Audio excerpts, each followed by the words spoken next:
Hi everyone and welcome to my channel. Today I'll be talking about one of my favorite drills that we picked up recently and that I can tell you have improved both of our games so much, and I'm very excited to apply this new skill in the matches. If you're new to the channel, please subscribe if you find this useful. If you have watched some of my videos, thank you very much for coming back.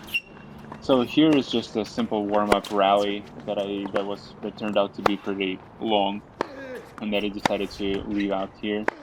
However, while that is going on, I'll tell you a little bit about the drill. So what we'll do here in a second is that we'll be practicing a short high topspin forehand. So we'll be hitting a forehand rally, but with lots of topspin, trying to hit a short high topspin forehand. And then after that, the actual drill will start, where we'll be doing a couple of the deep balls down the middle, a couple of deep balls cross, and a couple of high topspin short cross course to pull the opponent off to the side, and then switch the line. So here you'll be able to see us. We're just trying to get in the groove of hitting that high topspin forehand off to the side, just like that. What Dominic did there. I personally struggle with that shot a lot. Well, I mean, I struggle with lots of shots to spin, and I struggle with my forehand technique. So if you're watching this, there are some things that I do want to change about my forehand technique, and I'm in the process.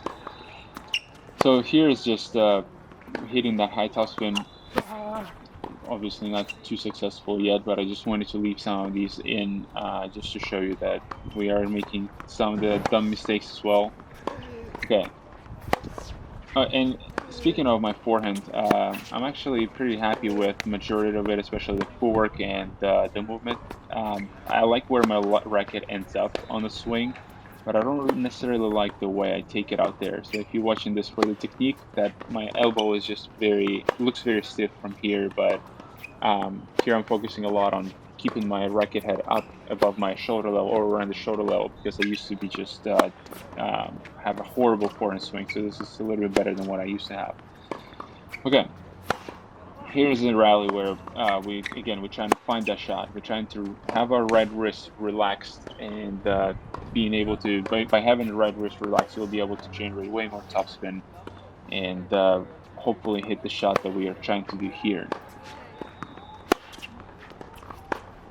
Dominic, by the way, who is my opponent on the other side of the court, is very successful on the shot on the forehand side, and I struggle a lot. Well, that was actually a good one. So here, when a couple of points will start, you will definitely see him excel in this. Okay, so I think this was the last ball of us just trying to get into feel the rhythm, feeling the ball that we're trying to hit. And then here we'll actually start some of the points, so to speak. So I'm trying to give Dominic somewhat of a neutral ball so that he can just set up the point the way he wants to. So you can see that that was a great shot. So see where the idea is to push your opponent off to the side. So for example, see where I hit those shots when he hits it close to the line. I'm hitting them past the sideline. Like even that one, I'm hitting it basically in the alley, and this is the one that will get me. So he can give me a really weird, or like even I would say bad direction change, and it will still be very successful. Okay. Actually, that one did not have a change direction. I believe that point was still, I was trying to get in the groove. I think this is where we'll actually start direction changes. So again, whenever you see Dominic hit a high topspin close to the sideline, watch my position on the court, like right there. I'm past the sideline, and then he switches the direction. And that's it. I'm basically in a defensive position right now. I'm trying to get myself back in the point, trying to give some deep slices.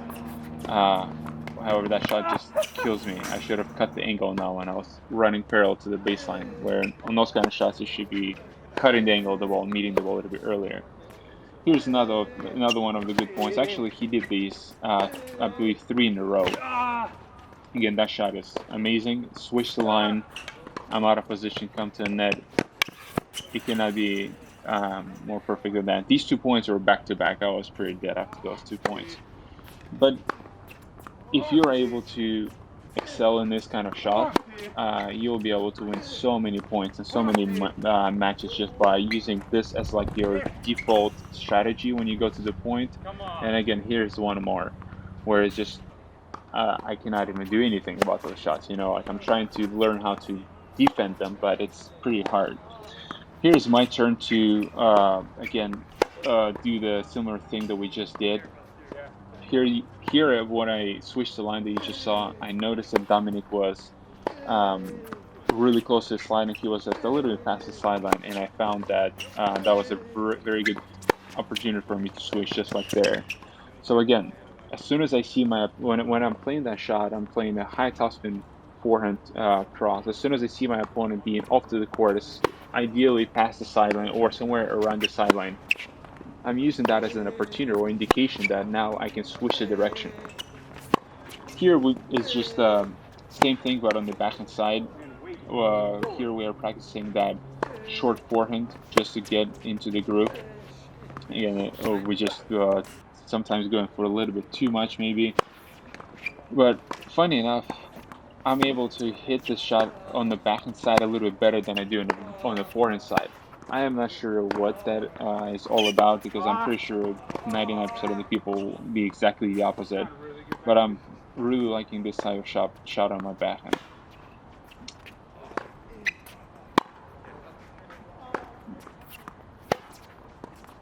Here, I believe we'll start getting into some of the line switching plays, and I think I'll be the one switching line on this one first. We'll see here in a second. Okay, yeah, pretty sure this is getting back in the grip. That was ideal shot. Like you don't even need to switch the line after that one because it's just very hard to get to anyway.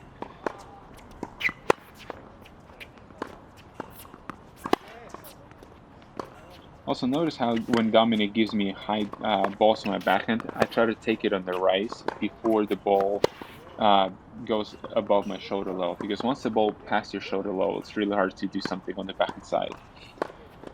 So that was one of the line switches. I really like to switch the line on my backhand just to surprise my opponent a lot. But sometimes it's also good to run around for the forehand and switch the line using your forehand side.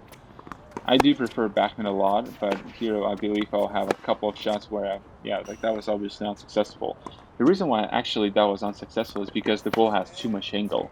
Like whenever the ball comes to your backhand under very sharp angle like you did there, it's very hard to switch the line using the backhand. At that point, it's better to just reset the angles a little bit. And here is the inside in forehand that I was talking about. Okay. And the last, here's one of our last drills. You might be already guessing what it is. It's actually surplus one. I think it's one of the most important service type of drills because number one, a lot of people go and hit basket of serves, and what you're doing there is actually developing a really bad habit of not recovering after the serve. And here you'll see a bunch of mistakes of me doing that. So notice, for example, here I'm after the serve, I don't recover back really fast. Like that ball is like exactly that ball. By the time I recover from the serve, the ball is already on my side, and I have to do something with it, and I miss it. So that's something that is very good practice for me. This is just a little bit. Well, that was actually a really decent shot. I don't know what happened there, to be honest. Anyway, so the really benefits of this drill is that your opponent or your partner gets to practice their returns, and I usually, in this case, I tell them where I'm going, wide or T, and you're as a server practicing your transitioning game. You're trying to learn how you can hold the serve, how can you attack after that one shot. What can you do to what is your next shot after the serve? Ideally, your next shot should be beforehand. But here, Dominic's clearly practicing his return deep to the back. And what you just saw there is probably one of the most effective returns because, I mean, the best return that you can have is deep down the middle or deep to the backhand side of your opponent. So that's exactly what he's practicing here. And then, quite frankly, he is really good at it. And that is the backhand down the line finally going in. So, yeah, from here on, please feel free to enjoy some of these a little bit of points. I'm gonna show you a little bit of different angles. Here we're doing the ad side, some of the out wide serves. And of course, I mean, again, the mistake there is that I did not recover fast enough. That was a good one.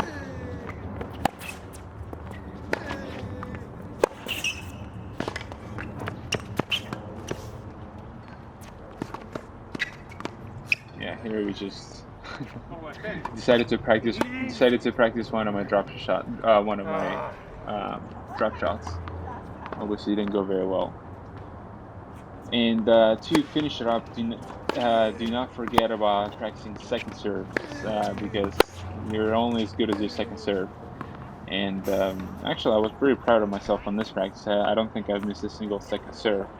And when I'm doing the second serve practices here, I'm focusing on having a lots of topspin ball to my opponent's backhand. Most of the people struggle with it, but at this level, I don't really notice necessarily like people struggling to return the serve. Like most of the time, when I'm hitting the second serve, it comes back to me just fine. It's just the shot that you take after that. Like here I have plenty of time to get myself set up, and I have plenty of time to attack the next ball, which is really the whole purpose of the second serve. Is just to get the ball that so that you can still be in control of the point. Couple more serves to finish out.